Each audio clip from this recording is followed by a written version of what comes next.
ഈസിയായി എങ്ങനെ car polish ചെയ്യാമെന്ന് നോക്കാം. അതിന് നമുക്കിവിടെ ആവശ്യമായത് ഒരു 2000-ൻ്റെ വാട്ടർ പേപ്പർ, ഒരു റബ്ബിംഗ് കോമ്പൗണ്ട്, ഒരു വാക്സ്. ഞാനിവിടെ റബ്ബിംഗ് കോമ്പൗണ്ടും വാക്സും 3mmൻ്റെയാണ് ഉപയോഗിക്കുന്നത്. അതിനുശേഷം നമ്മൾ ഏത് ഭാഗത്താണോ പോളിഷ് ചെയ്യുന്നത് ആ ഭാഗം 2000-ൻ്റെ വാട്ടർ പേപ്പർ വെച്ച് വെള്ളം കൂട്ടി നന്നായിട്ട് റബ്ബ് ചെയ്യുക.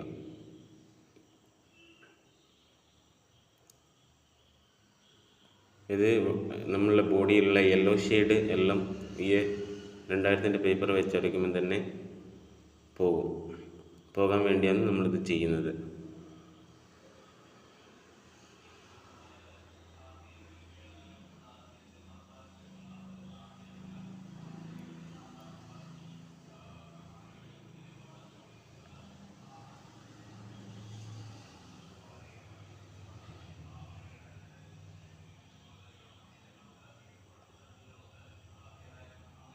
രണ്ടായിരത്തിൻ്റെ പേപ്പർ വെച്ച് അരച്ചിട്ട് നമുക്ക് നോക്കാം എങ്ങനെയുണ്ട്, വ്യത്യാസം എങ്ങനെയുണ്ടെന്ന് നോക്കാം.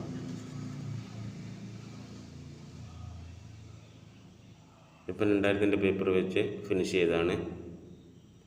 നിങ്ങൾക്കിപ്പം തന്നെ മനസ്സിലാവും ഫെൻഡറും ബോണറ്റും തമ്മിലുള്ള വ്യത്യാസം. അടുത്തതായി നമ്മൾ ഈ ഒരച്ച ഭാഗത്ത് 3mmൻ്റെ റബ്ബിംഗ് കോമ്പൗണ്ട് കൊണ്ട് പോളിഷ് ചെയ്യണം.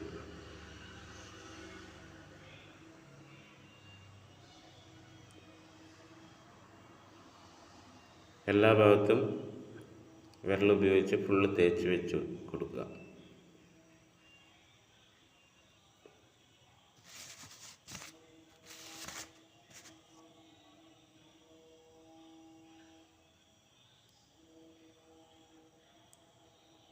നമ്മൾ ഏത് ഭാഗത്താണോ പോളിഷ് ചെയ്യുന്നത് ആ ഭാഗത്ത് മൊത്തമായിട്ട് തേച്ച് പിടിപ്പിച്ച് വെക്കുക ഈ റബ്ബിംഗ് കോമ്പൗണ്ട്.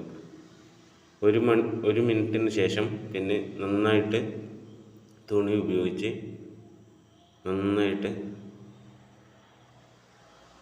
റൗണ്ട് ഷേപ്പിൽ നന്നായിട്ട് ഇറക്കുക. മാക്സിമം നിങ്ങൾ റൗണ്ട് ഷേപ്പിൽ തന്നെ പോളിഷ് ചെയ്യാൻ നോക്കണം.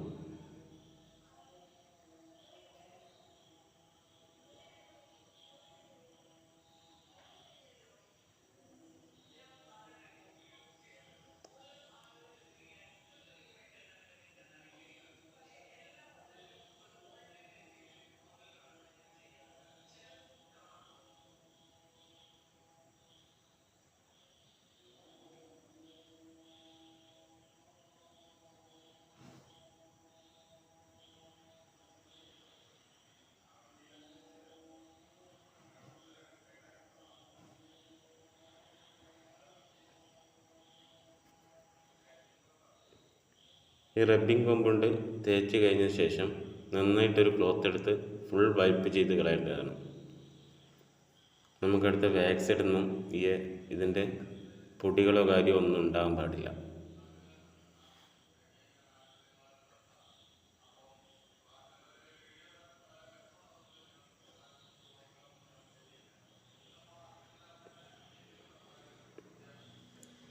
ഇതാണ് 3mmൻ്റെ വാക്സ്. ഇത് നന്നായിട്ട് ആദ്യം ചെയ്ത പോലെ തന്നെ എങ്ങനെയാണോ റബ്ബിംഗ് കോമ്പൗണ്ട് ഇട്ടത് അതേപോലെ തന്നെ വാക്സിൻ നമ്മൾ തേച്ച് പിടിപ്പിച്ച്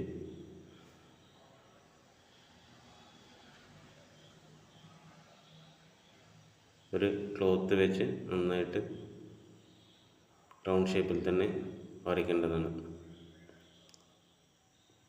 പ്രത്യേകം ശ്രദ്ധിക്കേണ്ട ഒരു കാര്യം, നമ്മൾ റബ്ബിംഗ് കോമ്പൗണ്ട് ഉപയോഗിച്ച ക്ലോത്ത് ഈ വാക്സിൻ നമ്മൾ ഉപയോഗിക്കാൻ പാടില്ല.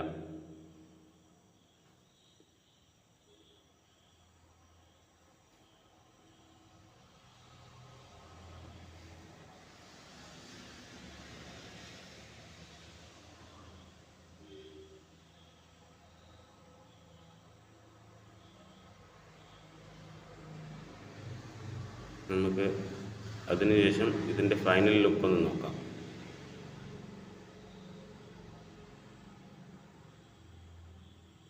ഫെൻഡറും ഈ ബോണറ്റും തമ്മിലുള്ള വ്യത്യാസം നിങ്ങൾക്ക് വീഡിയോയിൽ കാണുന്നതാണ്. ഇഷ്ടമായാൽ സബ്സ്ക്രൈബ് ചെയ്യുക, ഷെയർ ചെയ്യുക, ലൈക്ക് ചെയ്യുക.